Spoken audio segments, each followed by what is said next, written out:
Meknès 1930. À cette époque, les envoyés de l'Alliance universelle de France s'étaient progressivement installés au Maroc, notamment à Meknès, dans l'intention de faire sortir les Juifs de l'ignorance et de la misère. Cependant, petit à petit, cet organisme de bienfaisance allait contribuer à la vague d'assimilation qui était en train de s'insinuer dans la communauté juive. Il est tellement regrettable que la grandeur spirituelle qui caractérisait nos familles depuis des générations allait se dégrader. L'illustre Rabbi Baruch, le tzaddik, le saint au visage rayonnant et à l'éclat exceptionnel, avec un courage inouï, fut le défenseur infatigable de la Torah, des pauvres et de la vérité. Il reste une des figures les plus aimées et respectées du judaïsme meknessi.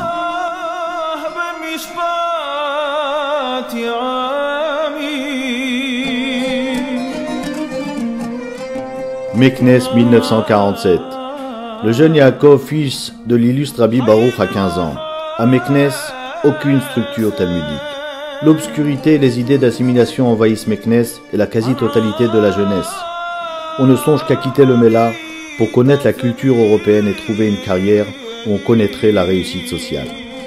Dans ce milieu, un enfant comme Rabbi Yaakov ne pouvait qu'être livré à la solitude.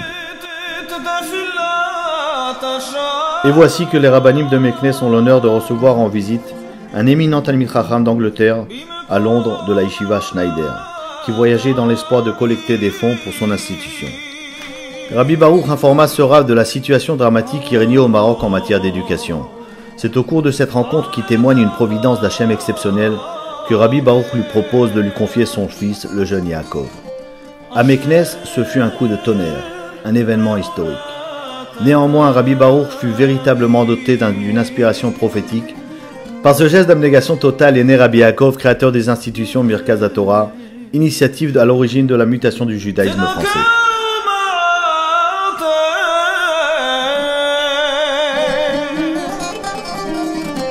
« 1947-1967. C'est au cours de ces 20 longues années que Rabbi Yaakov s'est imprégné d'une Torah authentique, entre la yeshiva de Schneider, par la suite à la yeshiva de Ponevitch à Bnei Brak, puis au kollel de Getzed. 1967.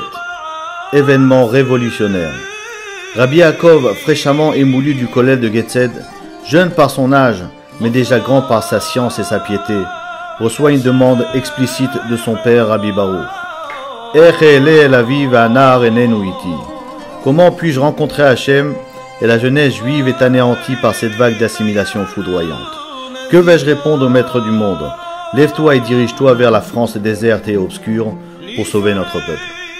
Rabbi Yaakov vient s'installer dans la banlieue bourgeoise de l'Est parisien, le Rincy, pour fonder une yeshiva. À cette époque, l'idée d'une yeshiva où la Torah est étudiée jour et nuit est alors inconcevable. Pour concrétiser cette utopie, il fallait un homme de fer, de bronze, un homme d'un courage et d'une ténacité exceptionnelle, dont la hirat shamaim était infinie et dont le sens du réel était puissant. Un homme avec les pieds sur terre et la tête au ciel. Cet homme, c'était Rabbi Yaakov. Voici le témoignage d'un de ses disciples. Heureux l'œil, heureux le cœur qui a vu, entendu et senti la voix d'airain, le son du chauffard vivant sortant de la prière de Rabbi Yaakov, au milieu des sanglots saccadés, comme s'il n'y avait rien au monde que cette intimité avec Hachem. Je me disais, ce jeune maître est unique au monde. Je ne connais personne qui lui ressemble au moment où il prie. D'où tenait-il cette sensibilité? Ce que je ressentais, c'est que sa prière me transperçait de part en part, et cette place que j'occupais à côté de lui, un privilège exceptionnel. Évidemment, ce combat impliquait un travail colossal. Durant 30 ans, Rabbi Yaakov était confronté à la solitude, mais il restait fidèle à Hachem et accomplissait sa mission avec un dévouement inégalable. Enfin, la Torah retrouve sa couronne authentique et la jeunesse juive parisienne s'oriente vers le monde des yeshivot. Pourquoi Bebet Gnazav? Le Mehacha explique. Parce que Enno le Akadosh Baruch Hu be'olamo ela otzar shel yirat shamayim bilvat. Akadosh Baruch Hu, qu'est-ce qu'il a? Il a uniquement un otzar shel yirat shamayim. C'est ça Bet Gnazav. Pourquoi? Mon père explique pourquoi Akadosh Baruch Hu, son Bet Gnazav, sa maison d'antiquité, c'est seulement yirat shamayim. Parce que qu'est-ce qu'on met dans une maison, dans un palais où il y a des antiquités? Seulement des choses rares. Des choses qu'on ne peut pas trouver, qui ne sont pas fréquente. Pour Akadosh Baruch Hu, tout est à lui. Les Kesef, les Azav, qu'est-ce qu'il peut mettre Bebet Knazav? Irat Shamaim, ça, Hakol Bide Shamaim, Chutz Mirat Shamaim. Irat Shamaim, Akadosh Baruch Hu n'a pas. Alors quand il y a une Irat Shamaim, Akadosh Baruch Hu la met Bebet Knazav. Si chacun exploite ses kohot, les kohot qu'on lui a donnés, il les exploite, il exploite à fond. Alors il est comme Abraham. Il est au niveau d'Abraham. Lui, il n'a pas reçu les kohot d'Abraham. Mais sur la avoda qu'il a faite, elle est au même niveau qu'Abraham. Abraham Avinu, qu'est-ce qu'il a fait? Il a exploité ses kohot. Et si chacun de nous exploite ses kohot, il arrive au niveau de... C'est ça, comme on dit dans le pasuk, Miya ale be'ar Hashem ou miya kum bimkom kodsho, neki chapayim uvar levav asher lo nasa lashav nafshi, ça veut dire qu'il n'a pas porté vainement ma neshama. Le kohot que je lui ai donné, il les a utilisés, il les a exploités. La mission que Rabbi Baruch a transmise à Rabbi Yaakov ne reste pas stérile. Le sens de la responsabilité du devenir du Ham Israël fait partie intégrante du patrimoine familial. En France, les institutions Merkaz HaTorah et la Yeshiva Chazon Baruch vont en grandissant. Et en Eretz Israël à Bnei Brak, propulsé par les grands de la génération, son fils Rab Shmuel Toledano, fondera en 2013 la Yeshiva Rinat Yaakov au nom de son père, le Rav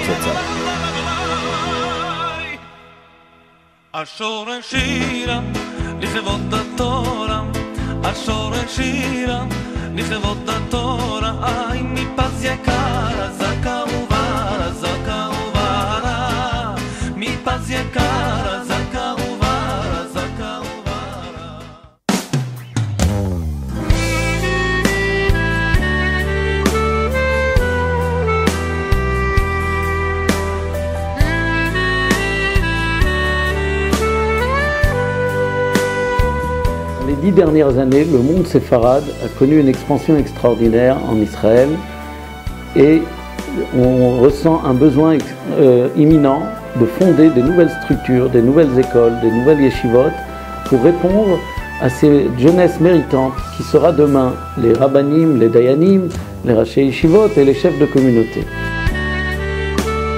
Dans cet esprit, en 2013, la Yeshiva Rinat Yaakov a été fondée pour justement répondre à cette demande et avec l'appui de nos Gedolim, l'élan que mon grand-père Rabbi Baruch Zatzal et mon père le Rav Zatzal nous a donné, nous a permis de fonder la Yeshiva Rinat Yaakov à Bnei Brak. Entouré d'une équipe compétente et dynamique, nous prions Hachem d'être à la hauteur pour réussir ce magnifique projet et de rajouter un maillon de cette chaîne magnifique de transmission de la Torah.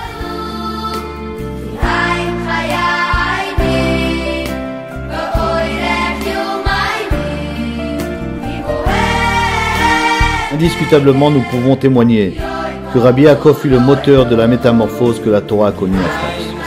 Son message restera gravé dans nos cœurs éternellement. באהבת הזולת, באחדות עם ישראל, נתחזק בעבודת השם פנימיות, ואז ייבנה בית מקדשנו ותפארתנו במהרה בימינו.